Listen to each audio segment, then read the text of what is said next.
Waalaikumsalam warahmatullah.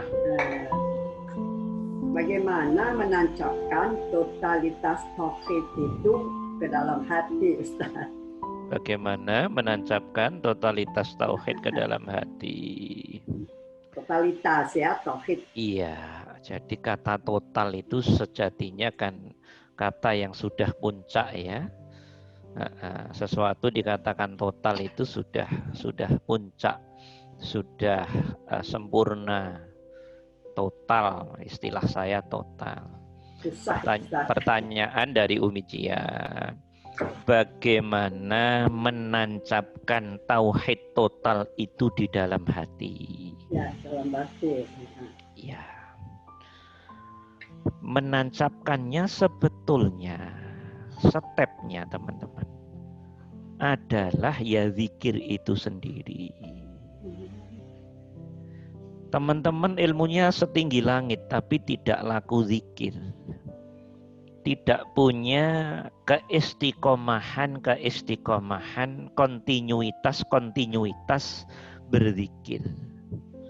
Berzikir yang saya maksud bukan hanya sekedar melalui sholat formal wajib, sholat formal yang sunnah, bukan hanya itu teman-teman.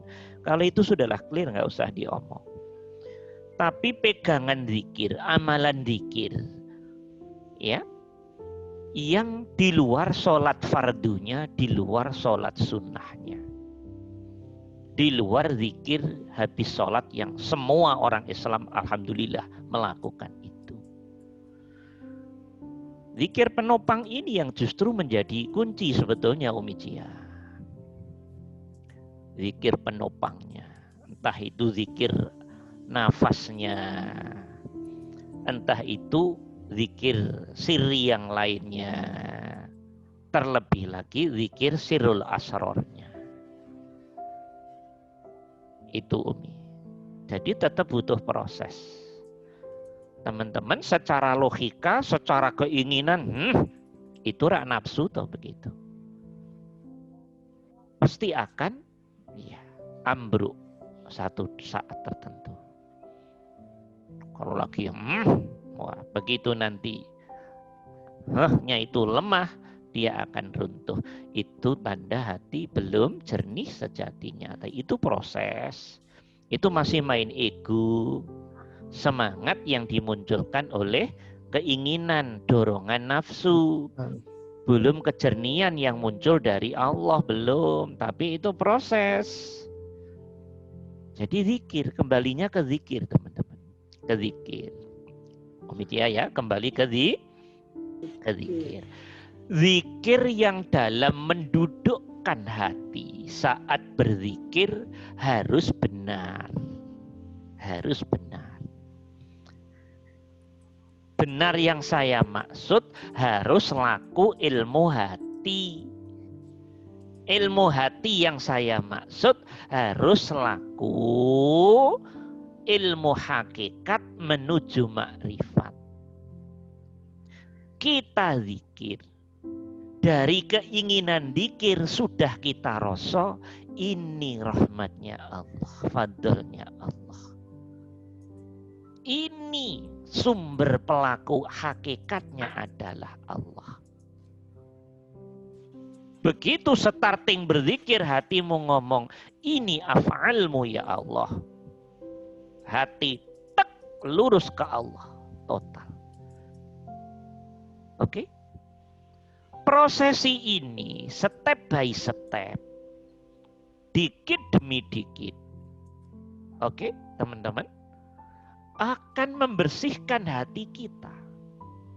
Karena duduknya hati benar. Duduknya pikiran benar mengikuti duduknya hati. Dalam proses tertentu, entah berapa hari, minggu, bulan, itu urusan Allah. Yang penting lakunya kita sudah benar. Duduk di amal hakikat nuju ma'rifat. Mendudukkan hakikatnya yang ingin ini ya Allah. Dirimu silem di situ. Hakikatnya pelaku zikirnya, hakikatnya juga teman-teman duduk di Allahnya. Dirimu numpang di ketunggalannya Allah. Nah, Kalau hati sudah duduk seperti ini, Umi, sebetulnya tinggal nunggu waktu saja. Yang bisa menjawab kapannya itu ya Allah. Tapi secara syariat kalau saya ditanya, cepat dan tidaknya dapat ini tergantung tensi kita dalam berzikir itu sendiri. Ini versi syariat, jawaban versi syariat. Kalau dibuat bahasa versi hakikat, kalau Allah sudah pengen orang itu cepat untuk mencapai titik nancep di tauhid, pasti orang itu didorong kuat oleh Allah. Gitu loh Michi ya. Sehingga orang itu menjadi diringankan, teringankan atas dorongan Allah itu, sehingga dia kuat waktu yang relatif lebih daripada yang lainnya. Ini rahmat Allah. Kalau melihatnya dari dalam ya Allah semua. Iya, Itu loh. Cuman umumnya orang kan nggak pernah ngomong dari dalam, ngomongnya dari luar semua. Yang dalam nggak pernah digubris, ya apa enggak ini? Iya, benar. Jadi ngertinya bahasa luar aja, bahasa planet dalam sana nggak ngerti, ya. Iya. Jadi kalau komunikasinya dari luar, ya semua bahasanya kita. Begitulah namanya syariat tampilan dohir. Dikomunikasikan sesuai dengan hukum-hukum kehidupan kezohiriahannya. Tapi kalau melihatnya dari dalam hati sono, itu yang bergerak Allah. Dirimu didorong, dorongan kuat dari Allah pada orang-orang yang dikehendaki, itu namanya taufik. Gak didorong, mogok diri kita. Paham? Nah, kan banyak juga yang mogok, banyak. Ada aja yang mogok, itu ada. Biasa-biasa aja. Nah, kok ringan didorong oleh Allah. Taufiknya berarti kenceng. Kok terus-terusan. Nah, semakin ringan, ya berarti Allah pengen cepat. Begitulah sejatinya, teman-teman. Jadi sebetulnya baik pendekatan kalimat syariat maupun hakikat, intinya pengen cepat, nancep di hati, ya harus laku istiqomah berzikir. Zikir di luar sholat sunnah dan sholat fardunya yang saya maksud. Nah, terutama zikir sirrul asrornya. Baik dalam konteks khususnya maupun konteks umumnya. Tapi yang sangat berpengaruh besar nanti dari konteks zikir khususnya. Karena khusus itu benar-benar total. Itu efeknya luar biasa. Nanti latifah robbaniyahnya Allah akan diberikan oleh Allah lewat zikir khusus ini umumnya. Jadi orang yang biasa zikir khusus, sirul asror, atau mungkin zikir-zikir yang lain, itu hatinya akan cepat diberi jernih, bersih. Kalau hati sudah bersih, jernih, tentunya tauhidnya benar-benar mantap, total, nancep, istilahnya Umi Cia. Dia akan, hati kalau jernih teman-teman, bisa masuk ke, bahasa sederhananya ini untuk menggambarkan aja, bisa masuk ke latifah robbaniyahnya Allah, ke alam, ke dimensi halusnya, lembutnya tentang sifat robbaniyahnya Allah yang itu bisa ditangkap hati. Nah ini kalau orang nggak bertauhid total nggak bisa teman-teman. Ini kalau belum dijebol oleh Allah nggak bisa. Melihat batu ya tetap kelihatan batu, nggak kelihatan Allahnya. Lihat anjing, babi, semua hewan nggak akan kelihatan Allahnya, ya hanya kelihatan makhluknya. Karena hati belum tajam. Hati masih tumpul. Hati masih buta, hati masih mati, hati masih kotor, hati masih najis. Bahasanya air ini, hati masih butek. Ya, bahasa Jawanya hatinya masih ndablek. Ya, Sama, itu hanya istilah semua. Iya, Pingin mengekspresikan bahwa hati ini belum connect pada Allah, gitu loh teman-teman. Kalau hati sudah nanti jernih, efek dari zikir tidak begitu. Diberi kelebihan oleh Allah. Ngelihat apapun yang kelihatan Allahnya. Gitu loh Umi. Itu berarti bersamaan ini berarti tauhidnya semakin mantap. Jadi beriringan. Perkembangan ketajaman rasa, perkembangan penerimaan melalui penglihatan, pendengaran, dan peraba yang kemudian selalu bisa masuk ke latifah robbaniyahnya Allah, rasa kehalusan tentang Allah tadi, itu pertanda tauhidmu semakin kuat. Jadi sebetulnya tebal tipisnya tauhid, tebal tipisnya kemakrifatan, tebal tipisnya keihsanan, itu bisa dilihat dari alam rasamu sendiri. Gitu loh teman-teman. Loh, saya lihat apa-apa kok belum ada grek Allahnya di hati. Ya udah kebaca, berarti hatinya masih ndablek tadi, masih kotor. Ndablek bahasa Padangnya apa Om ya? Ya, itu masih ndablek hatinya, masih kotor. Salah Ustadz.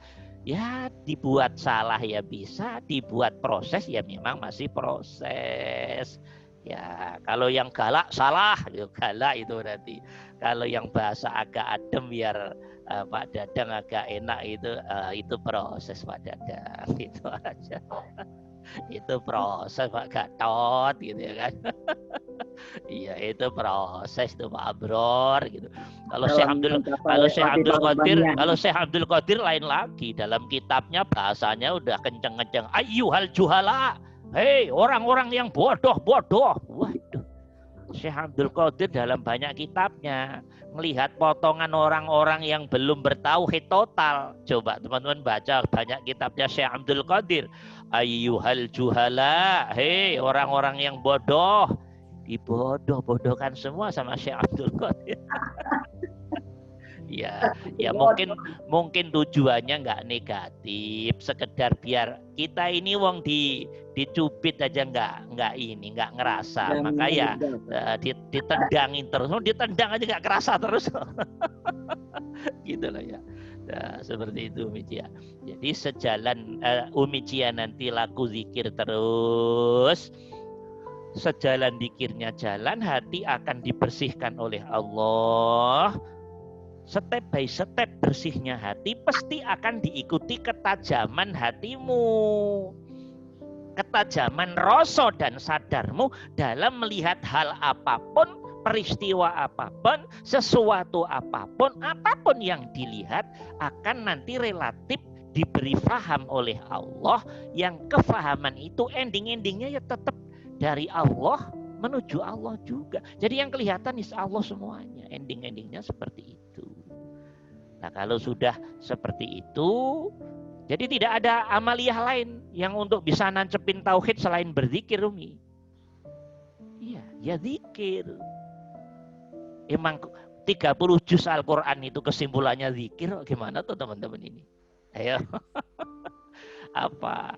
Ya, tauhid itu ya zikir hakikatnya. Ikhlas itu ya, semua istilah itu hakikatnya satu.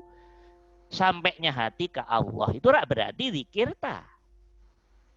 Itu berarti zikir. Maka Umi Cia untuk mempertajam itu harus memperkuat zikirnya. Tapi zikir dengan mendudukkan hati, laku hakikat menuju ma'rifat. Oke? Laku ilmu hati.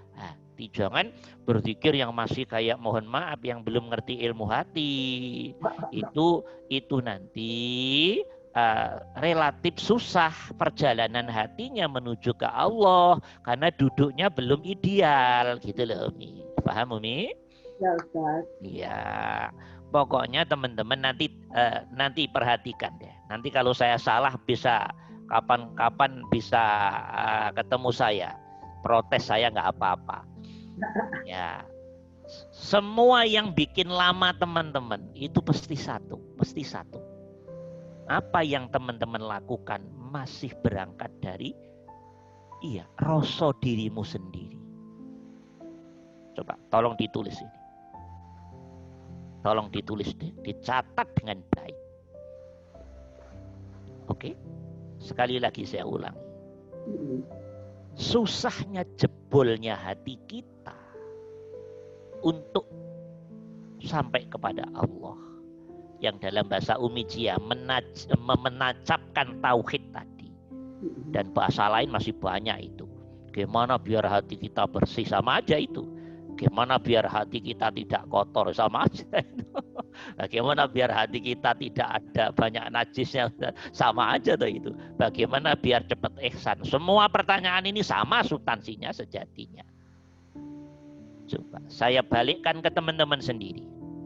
Yang bikin lama dirimu sendiri.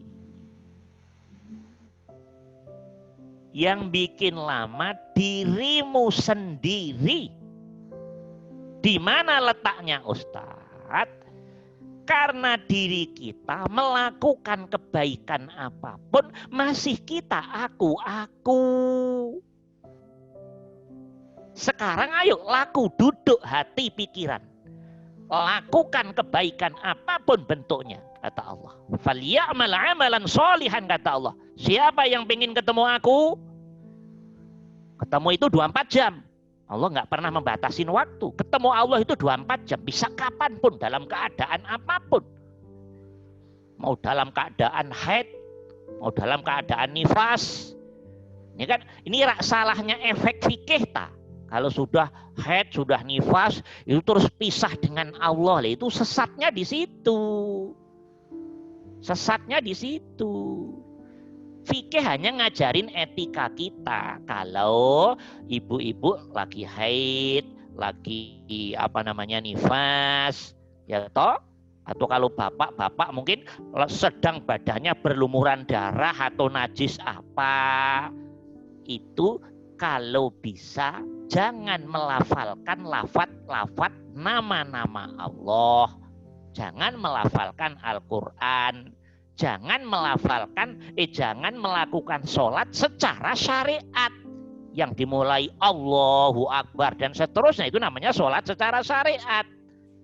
Tapi sholat secara hakikat, wujudnya rasa hatimu, dirimu total hubungannya dengan Allah. Masa ya mau kamu hentikan? Terus bagaimana hidup kita ini kalau hati sampai terputus pada Allah? Saya nggak paham itu, saya nggak paham sama sekali.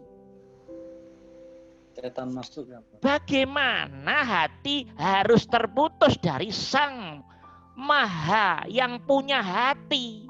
Nggak paham sama sekali saya ini. Dan tidak pernah ada ajaran begitu. Fikih itu hanya pelajaran dimensi tata dzahir. Kalau kamu sedang najis ya karena kena kotoran, darah atau apa, haid atau nifas dan seterusnya, cowok cewek sama saja, jangan melafalkan Quran. Ini soal etika saja, etika syariat. Jangan membaca nama-nama Allah. Etika syariat ini zahir, teman-teman. Ibarat kita ini baju, itu masih bahasa baju. Itu loh teman-teman. Bagaimana antara orang yang mencintai dengan dicintai rasanya dipisah? Siapa yang bisa jawab ini? Bisa. Kita mencintai seseorang terus rasa cintanya itu dipisah? Tidak bisa. Tidak bisa. Benar, Ustaz. Daripada gitu mendingan cerai sekalian. Sorry mas. Ternyata nggak jelas hati ente kan begitu. Pertanyaannya, cinta tertinggi kita dengan manusia atau dengan Allah? Dengan Allah. Terus bagaimana kok cinta itu kamu putus sembarangan? Wong cinta hubungan dengan Allah itu juga sama cinta kayak kita dengan istri atau suami. Cinta itu rasa. Oke toh? Enggak ada. Cinta itu rasa. Lagunya siapa itu yang rasa cinta kan gitu kan? Rasa. Cinta itu rasa. Bukan ungkapan, bukan kalimat, bukan tulisan, tapi rasa. Maka orang kalau sudah cinta pada orang, walaupun hitamnya kayak kuali, orang ngomong apa terserah, itu orang tah. Yang penting diriku cinta tak. Begitu tak? Iya apa enggak Pak Dadan? Iya, ini jadi artinya begini loh teman-teman. Bagaimana kita hamba dengan yang punya kita terpisah hanya gara-gara faktor dimensi zohir. Kalau soal zohir ya karena Allah ngajarin begitu. Tapi dimensi hati pernah tak? Ada ayat atau hadis selama kamu haid, hatimu tidak boleh ada rasa cinta dengan aku. Mana? Tunjukkan pada saya. Iya tak? Ada ayat, ada hadis Allah ngelarang cinta kepada Allah karena ada najis di diri kita. Ya Allah, nggak pinter banget. Belajarnya yang beneran belajarnya. Ya.